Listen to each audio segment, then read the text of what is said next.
Anybody who stands up and says, hey, wait a minute, let's look at this coolly and rationally and carefully and see actually how much merit, how much this stands up, they will be ostracized.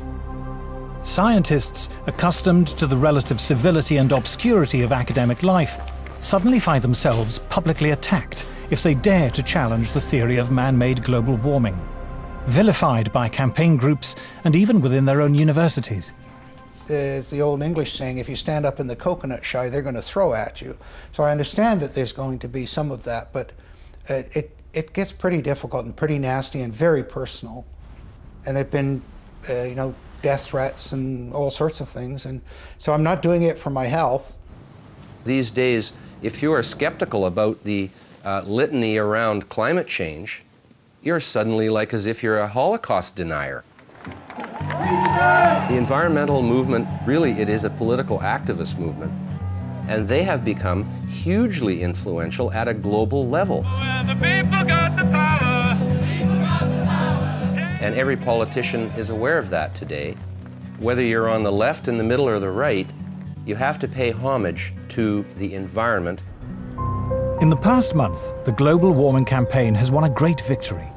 The United States government, once a bastion of resistance, has succumbed. George Bush is now an ally. Western governments have now embraced the need for international agreements to restrain industrial production in the developed and developing world. But at what cost? Paul Driesen is a former environmental campaigner. My big concern with global warming is that the policies being pushed to supposedly prevent global warming are having a disastrous effect on the world's poorest people. Global warming campaigners say it does no harm to be on the safe side. Even if the theory of man-made climate change is wrong, we should impose draconian measures to cut carbon emissions just in case. They call this the precautionary principle. The precautionary principle is a very interesting beast. It's basically used to promote a particular agenda and ideology.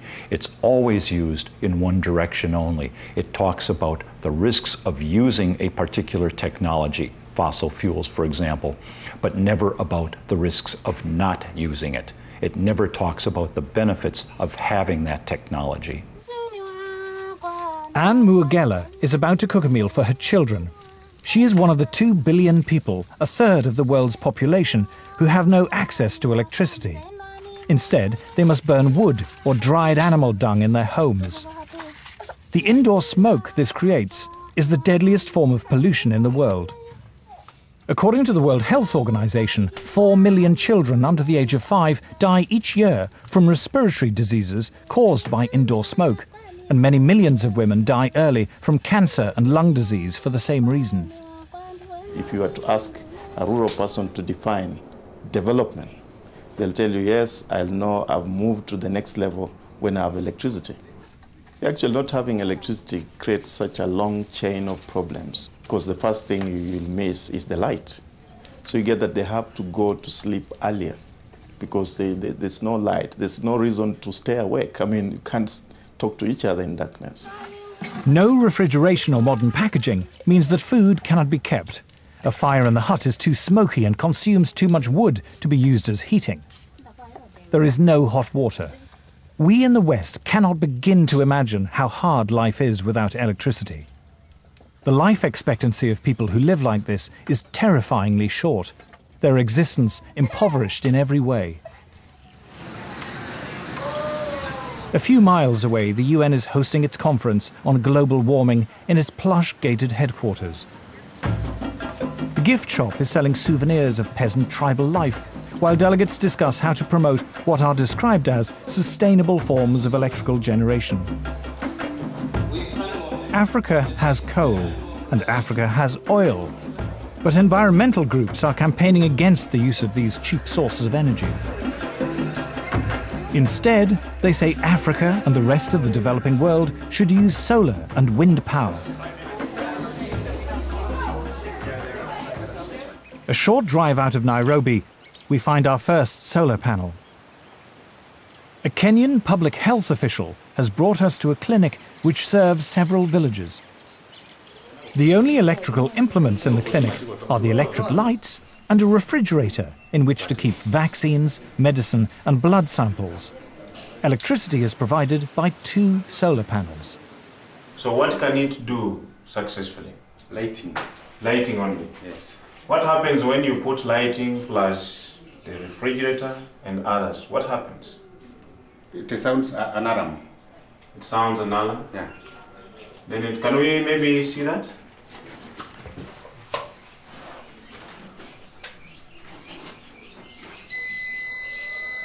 The solar panels allow Dr. Samuel Mwangi to use either the lights or the refrigerator, but not both at the same time. If he does, the electricity shuts down. Wind and solar power are notoriously unreliable as a source of electricity and are at least 3 times more expensive than conventional forms of electrical generation.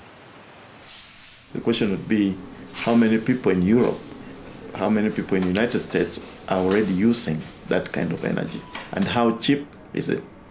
You see, if it's expensive for the Europeans, if it's expensive for the Americans, and we are talking about poor Africans, you know, it doesn't make sense. The rich countries can afford to engage in some luxurious experimentation with other forms of energy. But for us, we are still at the stage of survival. To former environmentalist Paul Driesen, the idea that the world's poorest people should be restricted to using the world's most expensive and inefficient forms of electrical generation is the most morally repugnant aspect of the global warming campaign.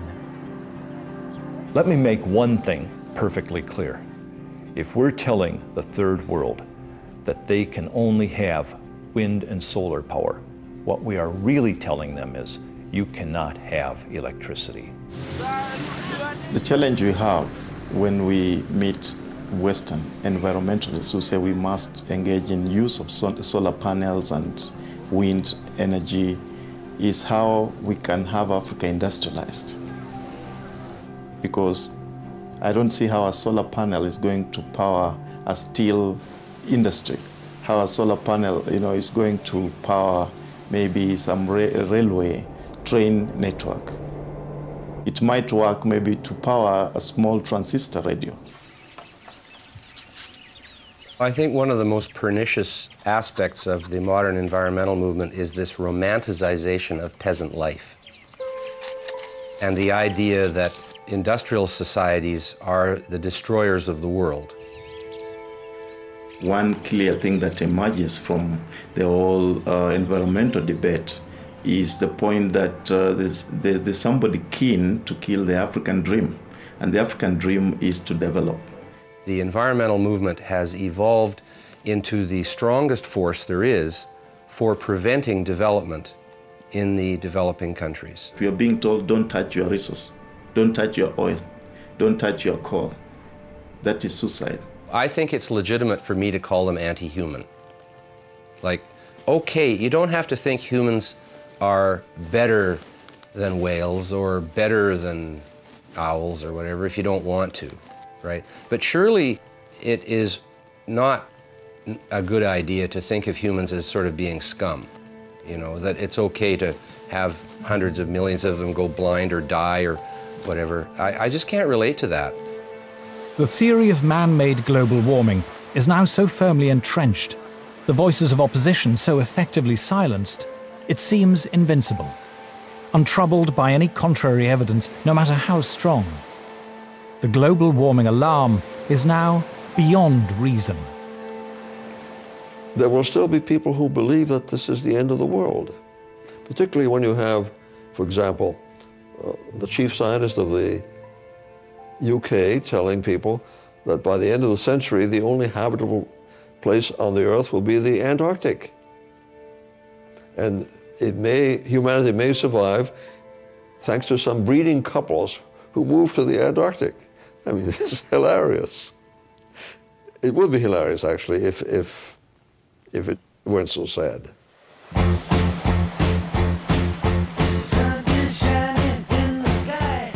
3:15 tonight, dispatches and how green are our politicians and business leaders. Next Monday night at 8, dispatches again, this time focusing on Prince Charles, independent monarch or meddling prince. Next tonight, Mammoth Movie, the beautiful tale of a fateful love affair, The English Patient.